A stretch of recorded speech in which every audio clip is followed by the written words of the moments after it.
¿qué es la gloria de Dios? ¿Podemos ver la gloria de Dios? Esta es una pregunta muy importante que el mismo Moisés le pidió a Dios ver su gloria y Dios le contestó esta petición, pero tal vez de una manera que Moisés no se esperaba, y tal vez es una manera en que tú tampoco te vas a esperar. Hoy en nuestro episodio de Estudiamos Juntos vamos a estar analizando el final de Éxodo 33 y la parte de Éxodo 34 donde Dios manifiesta su gloria a Moisés. Así que gracias por estar aquí con nosotros en esta edición de Estudiamos Juntos.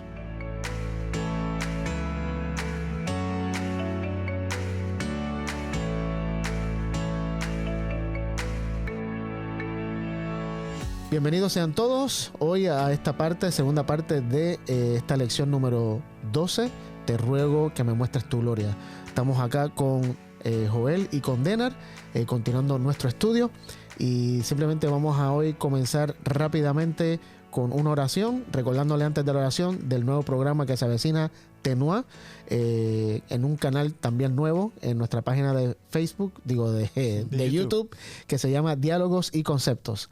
Así que si vas a nuestra página de YouTube le das hasta abajo, vas a ver ese nuevo canal. Suscríbete a ese canal y cuando comience este nuevo programa Tenuá, que Joel ya mencionó algo un poco de él en el episodio pasado, que tiene que ver con qué es movimiento. Diálogos y Conceptos es el canal. Diálogos y Conceptos se llama el canal. Así que suscríbete a ese canal y ahí te van a llegar las notificaciones en cuanto salga el primer programa. Joel, puedes comenzar tú orando hoy. Querido Señor, ilumina nuestra mente para descubrir tu palabra y quién eres tú a través de Jesús. En el nombre de Jesús. Amén. Amén. Muy bien, quiero ir de nuevo a Éxodo 33, continuando con el estudio que tenemos. Y nos quedamos en que Moisés le pide a Dios: no me has dicho todavía quién irá conmigo. Y Dios le dice: no te preocupes, mi presencia irá contigo. Pero nos quedamos en que Moisés le pide a Dios: muéstrame, quiero conocer tus caminos para conocerte más, lo que mi versión dice. Permíteme conocer tus caminos para que pueda comprenderte más a fondo. ¿En qué versículo estás? Este es el versículo 13 de Éxodo 33. Uh-huh. Y entonces acá hay algo muy interesante para mí, que estoy buscando acá, donde dice, permíteme conocer tus caminos. En el hebreo la palabra camino es derek, que significa manera de vivir, actuar o una ruta. Así que Moisés le está diciendo: permíteme conocer la manera de vivir tuya, porque es tu camino, ¿no? No es mío. Como decía Denar, o sea, no es mi camino, que muchas veces queremos conocer a Dios en mi camino, no. Dios quiere que conozcamos su manera de vivir. En otras palabras, si lo ponemos en el lenguaje del Nuevo Testamento: Señor, enséñame los principios de tu reino. Uh-huh. Quiero vivir los principios de tu reino y quiero actuar esos principios. Y entonces cuando después le dice: porque quiero conocerte más. El conocer, y esto fue lo que a mí me dejó de día, la palabra en hebreo conocer es la palabra que no la tengo aquí en mis notas, pero saben que la Biblia tiene una traducción en el griego, especialmente en el Antiguo Testamento, que se llama la Septuaginta. La Septuaginta fue una traducción del hebreo al griego. Y lo que me llamó mucho la atención, que estuve investigando, es que cuando Moisés le dice aquí: porque quiero conocerte, en la Septuaginta usa la palabra griega ginosko, que es la misma palabra que Jesús usa en Juan 17:3. Juan 17:3, Jesús dice: esta es la vida eterna, que te ginosko, que te conozcan a ti, al único Dios verdadero, y a Jesucristo que te han enviado. Y es la misma palabra en Génesis capítulo 4, cuando dice: ni Adán conoció a Eva. Correcto. ¿Qué está queriendo Moisés una vez más, queriendo decirle aquí a Dios? Señor, yo quiero tener una intimidad contigo.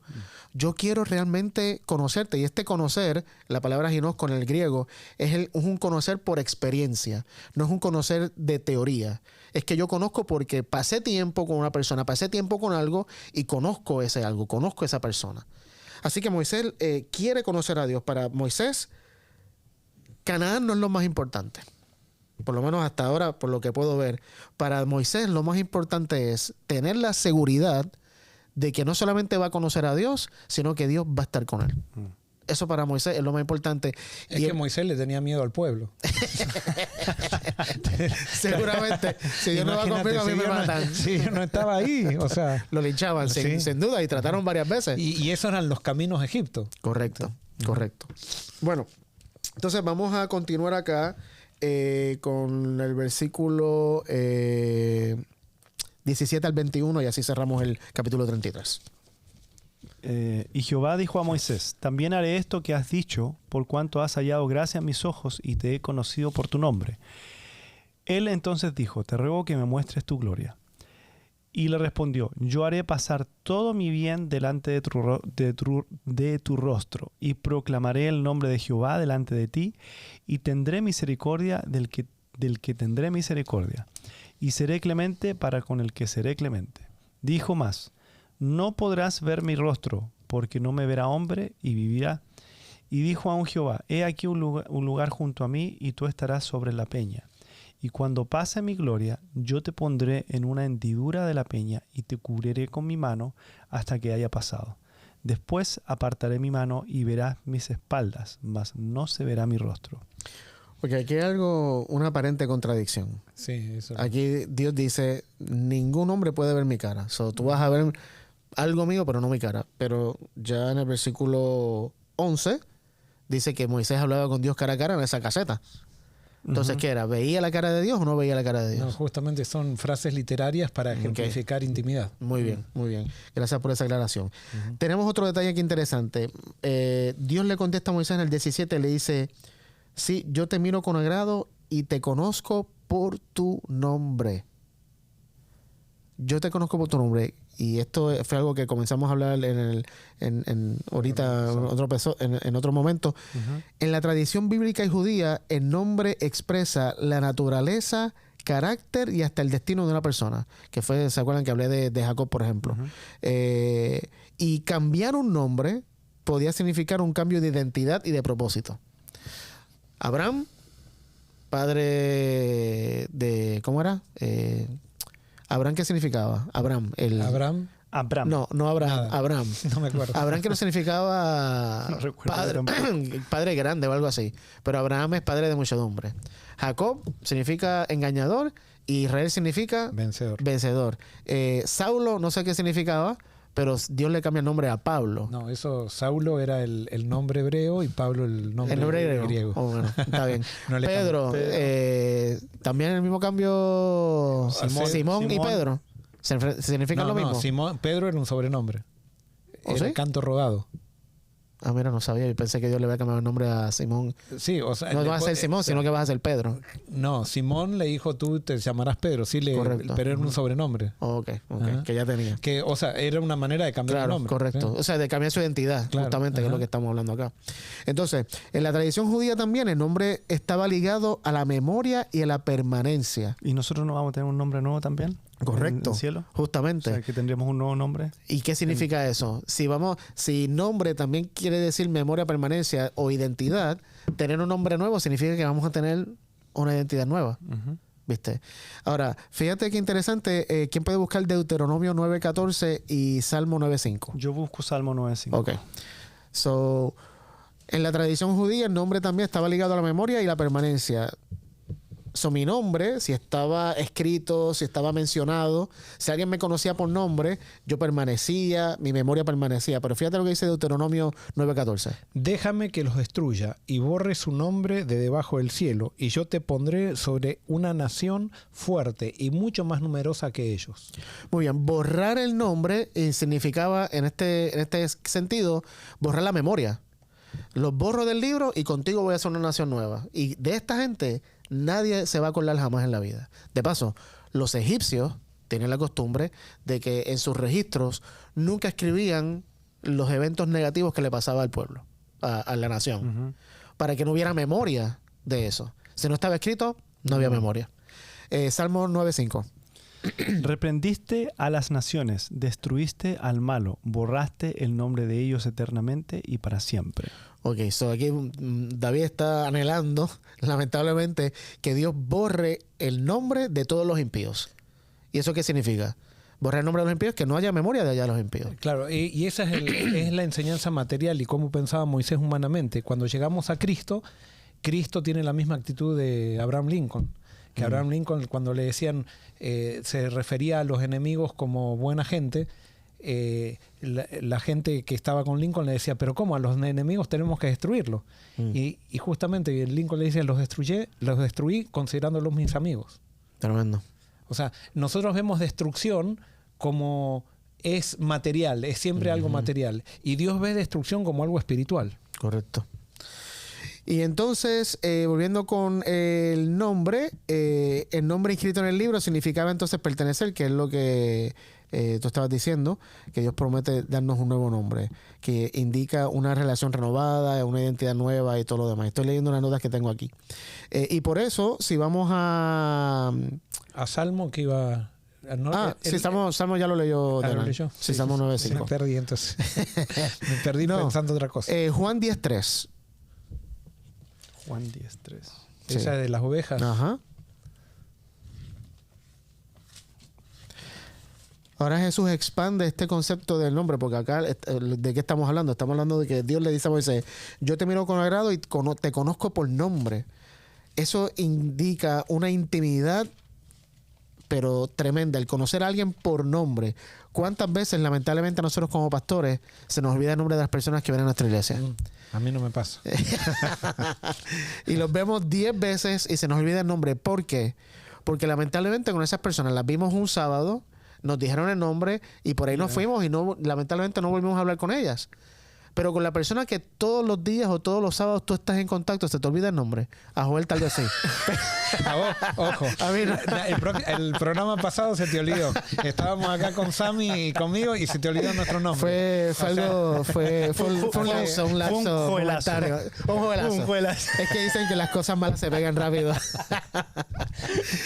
Si tú estás con una persona mucho tiempo, no se te olvida. Entonces eso es lo que Dios está diciendo aquí. A no ser. Pero hay sus excepciones, está bien. Pero, o sea, eso es cuando Dios dice, yo te conozco por nombre. Y fíjate cómo entonces lo dice Jesús en Juan, ¿qué dije? Juan 10:3. ¿Qué dice? A este abre el portero y las ovejas oyen su voz y a sus ovejas llama por nombre y las saca. El pastor, que Jesús está refiriéndose aquí, identificándose con el buen pastor, dice que conoce a sus ovejas y las llama por nombre. Eso significa que el pastor tiene una conexión íntima con cada oveja, que tiene un nombre con cada una y se recuerda de todo el nombre de las ovejas. Vos fíjate, o sea, el hecho de poner un nombre indica una relación. Correcto. O sea, vos le pones nombre a algo que te es cercano. Vos no le pones nombre a cualquier cosa. O sea, le pones nombre a algo que vos sentís que te pertenece incluso. Y por eso el hecho de dar un nombre implica que entras en una relación diferente a esa relación normal de casual. Correcto. Entonces, aquí Dios le está diciendo a Moisés, yo me agrado de ti y te conozco por nombre. O sea, tú y yo tenemos una relación íntima. Y ahora le dice en el versículo, esto es en Éxodo 33, el versículo 19. El Señor le respondió, haré pasar delante de ti toda mi gloria o toda mi bondad y delante de ti proclamaré ¿qué cosa? Mi nombre. Mi nombre. O sea, Dios le está diciendo, yo te conozco por nombre y ahora tú vas a conocer mi nombre.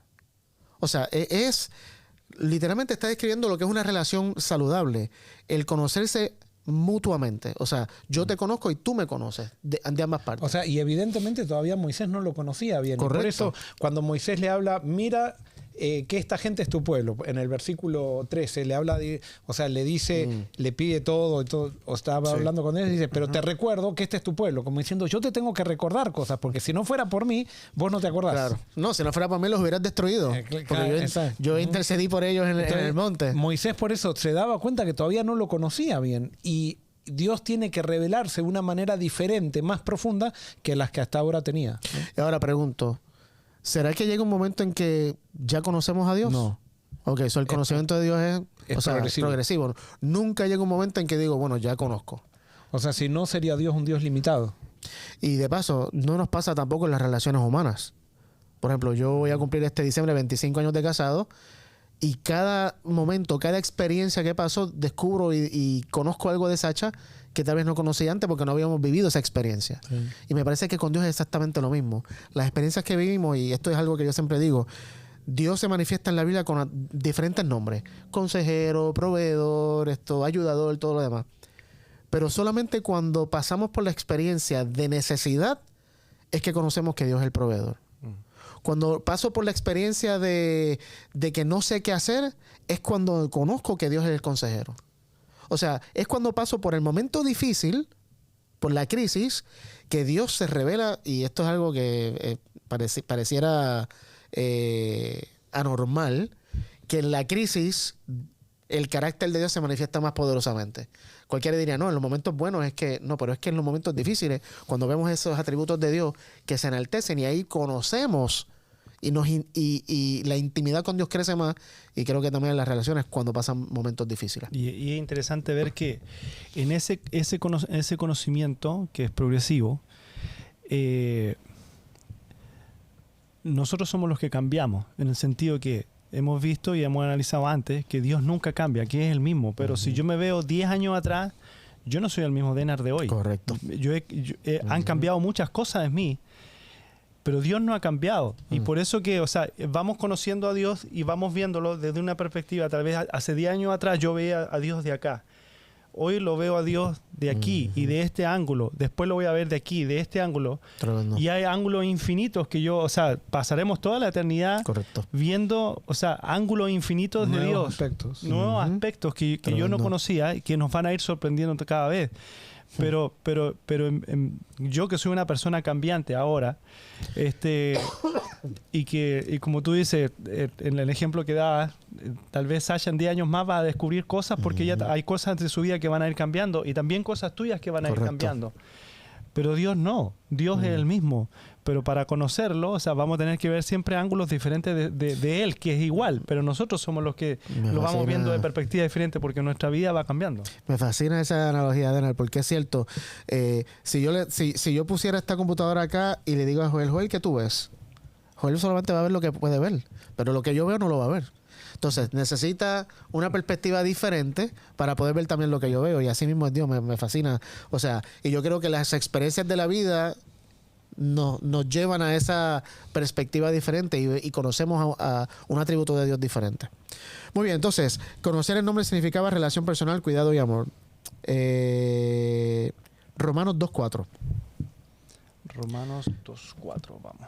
Dios pasa su bondad delante de Moisés, que es lo que le dice acá en el versículo 19, que es con lo que quiero mencionar ahora. Haré pasar, no sé qué dice el 19 en la versión de ustedes. Mi versión dice, el Señor respondió, haré pasar delante de ti toda mi bondad. Yo haré pasar toda mi bondad delante de tu rostro. Fíjate qué interesante. De todo lo que Dios pudo haber dicho, dijo, yo haré pasar, no dijo, yo haré pasar mi amor, yo haré pasar mi fidelidad, yo haré pasar mi bondad. ¿Qué dice Romanos 2.4? O menosprecias las riquezas de su benignidad, paciencia y longanimidad, ignorando que su benignidad te guía al arrepentimiento, o su bondad. Olvídate. Benignidad es diferente a bondad. Sí. ¿Qué es benignidad y qué es bondad? Bondad tiene que ver con una esencia y benignidad tiene que ver con el resultado de esa esencia. Benignidad es cuando tu bondad se manifiesta en actos de servicio para los demás y haces cosas buenas por otro. Yo puedo, por ejemplo, en el ser humano puede ser bueno y abstenerme de hacer cosas malas, pero no hagan, o sea, soy bueno, pero no hago nada bueno.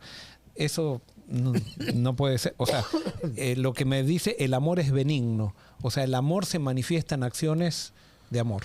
Dios es benigno y es bondadoso. A las dos Son cosas. las dos. Ajá. Tremendo. ¿Y por qué me llama mucho eso la atención? Porque según Pablo, no es la ley lo que me va a llevar al arrepentimiento, igualdad la ley. Según Pablo, no es lo que yo creo doctrinalmente lo que me va a llevar a un arrepentimiento, que de paso, arrepentimiento es un cambio de mente. Pablo dice que es cuando yo descubro y acepto que Dios es bueno, esa benignidad de Dios, eso produce un cambio en mi mente. ¿Por qué? Porque todo el tiempo yo he pensado que Dios es ¿qué? Malo, que Dios es bueno de vez en cuando, pero cuando... Que es bueno con los buenos y malo con los malos. Ahora vos Correcto. fíjate, ¿cuál es el mensaje que causa más ira en la gente? La bondad de Dios. Correcto. Y hay gente que se enoja. No O sea, prediquen la bondad, claro. porque eso es evangelio barato, que esto que lo otro. Justamente es la herramienta de Satanás. Satanás se enoja cuando predican la bondad de Dios porque es la solución para todos. Y la bondad de Dios hacia los malos. Exacto. Porque cuando decimos que Dios es bueno con el bueno, claro. Sí, sí. Pero que Dios es bueno con los malos, con los que nos persiguen, con los que nos escupen, con los que... Sí, con eso. Y la gente se enoja de una manera viral, o sea, no es que se incomoda cuando se habla del amor de Dios, sino que realmente se enojan de una manera violenta, ¿no? ¿Sabes que una vez estaba predicando en una iglesia en Battle Creek? Y estaba predicando de la gracia de Dios. y estaba usando la historia de un asesino en serie, Jeffrey Dahmer, creo que se llama él, que mató yo no sé cuántas personas, que se las comía, y bueno. Y entonces este tipo lo agarran y pues lo condenan a la pena de muerte. Y mientras está esperando en la pena de muerte, una señora vio un reportaje de las noticias y le manda una carta a él en la cárcel. Y le habla de Dios. Y le dice, mira, si tú quieres conocer más a Dios, yo te puedo ayudar a que lo conozcas más. Jeffrey Dahmer acepta y comienzan por correo, por carta, un estudio bíblico. Y termina Jeffrey Dahmer bautizándose, aceptando a Jesús en la iglesia. En la cárcel. Ujú. Y no sé, unos días después que se entregó a Jesús, lo encuentran muerto en su celda. Y usaba ese ejemplo como para decir, no importa lo más malo que tú hayas llegado, o sea, un asesino en serie, encontró perdón, redención en Jesús, tú también. En la salida, una amiga mía me dice, Ángelo, no me gustó tu sermón. Eso, lo que le pasó a Jeffrey Dahmer, eso es injusto. Con todas las muertes que ocasionó, con todo el daño que hizo, y ya porque pidió perdón y ya Dios lo perdonó. Y justamente es como tú dices, Joel, hay personas que les molesta que Dios sea así. Y no pueden aceptar que Dios es benigno, que Dios es bueno. Porque parece que porque pareciera que es injusto. Claro. Porque yo que me he portado bien, o yo que he seguido la ley, o yo que he hecho todas las cosas, me merezco más Claro. la gracia de Dios Correcto. que este que hizo todo eso, que nunca hizo nada, que se metió con cuantas mujeres, que vio la Biblia como quiso, que mató y todo eso. Se lo merece menos, o sea, tiene menos merecimiento Claro. que yo. Y eso causa en uno, porque al final depende de mí, lo que yo hago. Y por Sí, eso es orgullo. por eso que Pero claro. es el hecho de no haber experimentado el amor dentro de uno. O sea, la persona que tiene esa actitud es porque todavía no ama. Mm, Está queriendo ganar el amor de Dios. Claro. O sea, pero todavía no ama. claro. Y Sí, por no lo he eso- entendido. Entonces no puede amar tampoco. Y eso no les trae paz tampoco. Porque entonces siempre va a encontrar injusticia. Porque como ve el mundo en blanco y negro y que solamente tengo que cosechar lo que merezco, entonces viven en continua amargura. es como la parábola de los labradores. O sea, Exacto. que van y Correcto. trabajan todo el día, después otros trabajan 4 Y a horas, todos le 1 dieron lo hora, y mismo. todo, La, y todo la el- única claro. medida de satisfacción aparente, porque es aparente, la encuentran en la venganza. Es que se pague a la persona que hizo el mal, se lo pague con la misma medida. Y justamente así ven a Dios. Exacto. Un Dios sí, vengativo. Dios le va a exacto. pagar a esa gente su merecido. Como ellos no tienen amor, no pueden ver un Dios de amor. Es muy triste. Bueno, vamos a seguir acá entonces ahora al capítulo 34. Los primeros 4 versículos no los vamos a leer porque es simplemente Dios diciéndole a Moisés que suba de nuevo al monte, que lleve dos tablas de piedra, porque recuérdense que las primeras Moisés las rompió en símbolo de que el pueblo rompió el pacto de Dios. Pero entonces vamos a llegar a la parte que es la más importante. Vamos a leer los versículos 5 al 8. Descendió Jehová en la nube y permaneció allí junto a él. Y él proclamó el nombre de Jehová. Jehová pasó por delante de él y exclamó: Jehová, Jehová, Dios fuerte, misericordioso y piadoso, tardo para la ira y grande en misericordia y verdad, que guarda misericordia a millares, que perdona la iniquidad, la rebelión y el pecado, pero que de ningún modo tendrá por inocente al malvado, que castiga la maldad de los padres en los hijos y en los hijos de los hijos hasta la 3ª y 4ª generación. Hasta el 8. Entonces Moisés, apresurándose, bajó la cabeza hasta el suelo y adoró, diciendo: Señor, si en verdad he hallado gracia a tus ojos, que vaya ahora el Señor en medio de nosotros. Este es un pueblo muy terco, pero perdona nuestra maldad y nuestro pecado y acéptanos como tu heredad. Por mucho tiempo yo pensé que estas palabras de Éxodo 34, 4 al 7, las había dicho Moisés. Que cuando Moisés vio, dijo, Jehová es esto. Y no, Es Dios mismo. Dios mismo está hablando de él. Porque nadie puede describir a Dios como él mismo. Y fíjate, Y hay, no sé, Sí. hay una contradicción ahí. ¿cuál? Porque cuando Dios le dice que va a mandar al ángel, dice que no perdona la rebelión. Y acá dice que Dios perdona la rebelión. Entonces, ¿cuál de las dos es? Por eso. Muy bien. Vamos entonces a analizar estos adjetivos de Dios. Dice Jehová, el Señor es Dios. Mi versión dice de compasión. ¿De ustedes qué dice? Misericordioso. Misericordioso. Fuerte, misericordioso y piadoso. Ok, en el original la palabra fuerte no aparece. aparece compasión y misericordia, que es muy parecido. Dice que es lento para la ira. ¿Qué es compasión?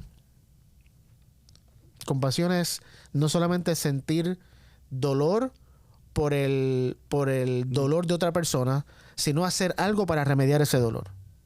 Si yo veo a alguien pasando por un problema y digo, ay bendito, qué pena me da, y sigo mi camino, no tuve compasión, me dio pena de la persona.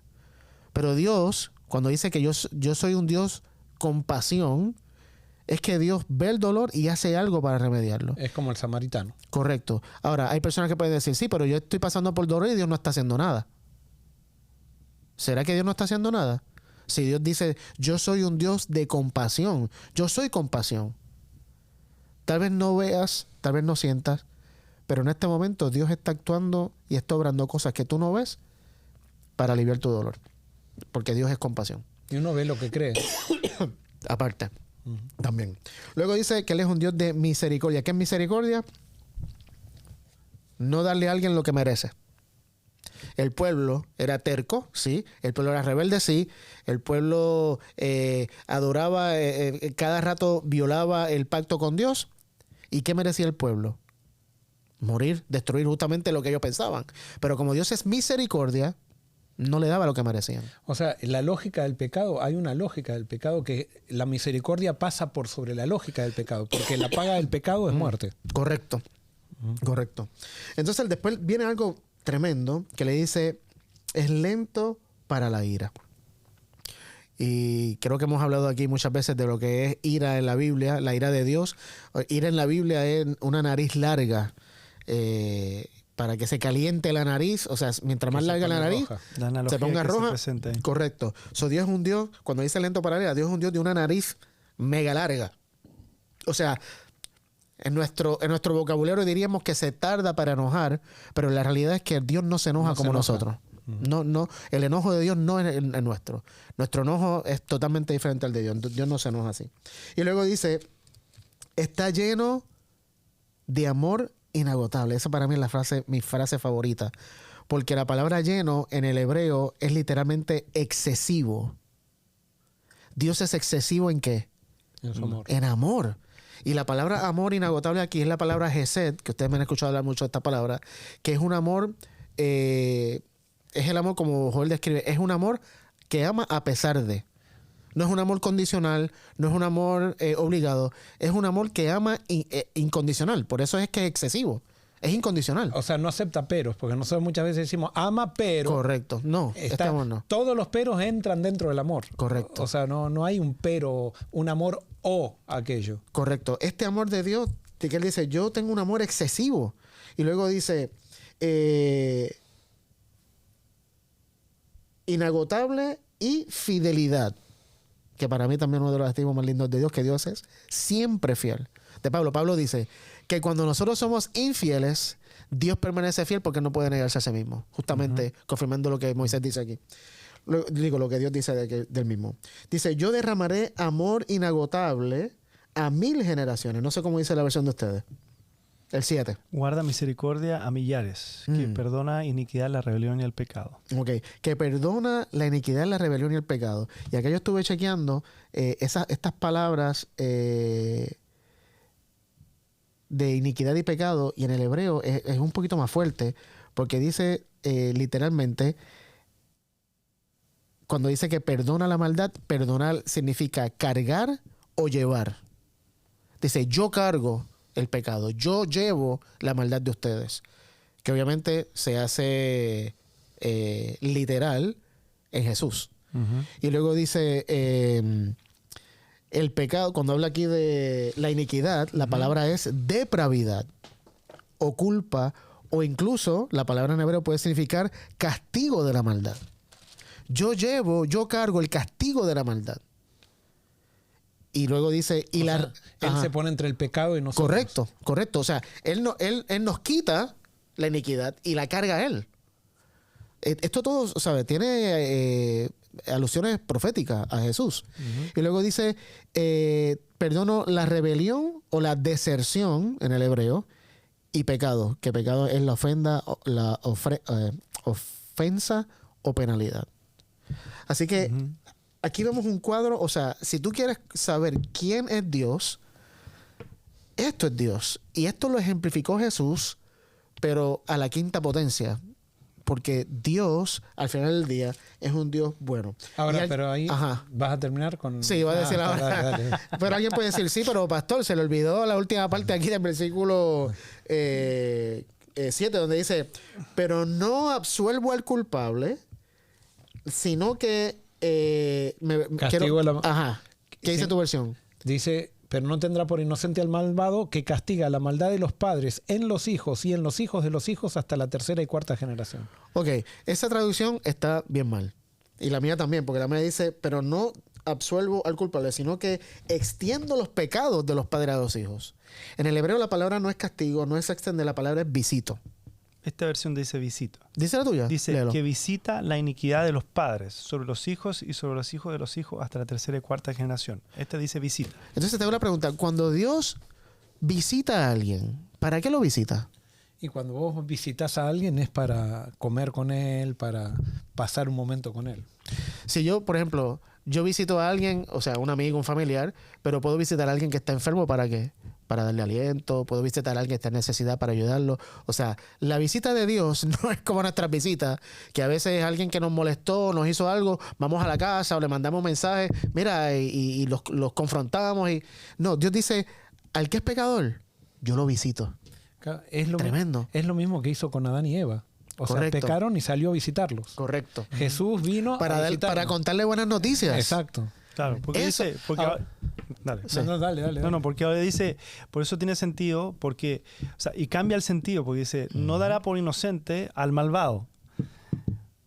Y si se ponemos, lo castiga, no la da inocente, le va a dar. Pero si no da al inocente, bueno, porque no es inocente, entonces lo necesito visitar Correcto. para que me conozca y sepa quién soy Él- yo. O sea, él puede, o sea, no tiene por qué darme por inocente si soy culpable. Correcto, exacto. no Pero va- eso es lo que lo motiva a visitarme. Exactamente.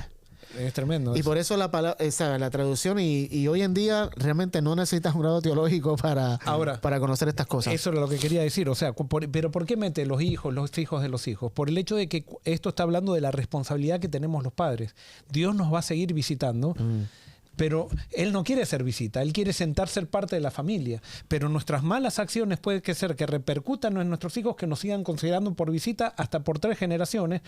Y va a ser difícil recuperar esa pérdida por el hecho de haber sido rebelde. Pero eso no quiere decir que por eso Dios me deja. Tremendo. Así que aquí vemos finalmente cuando Moisés le pide a Dios que le deje ver su gloria y Dios se revela tal vez con palabras que Moisés no pensó jamás escuchar de Dios. Y yo creo que aquí Moisés logró ver otra perspectiva, como tú decías ahorita, Denal, otro ángulo de Dios que hasta el momento no había captado. Para mí, yo pienso que Moisés se sorprendió escuchar que Dios le dijo estas cosas. Pero no solamente se sorprendió, me parece que Moisés creyó que Dios era así. Moisés no fue perfecto, dudó tal vez de muchas cosas tal vez de Dios después, pero el dudar en momentos difíciles no significa que no tienes intimidad con Dios, no significa que no conozcas a Dios, significa que eres humano. Y en ese momento, ¿Dios qué va a hacer? Te va a visitar, porque Dios es bueno.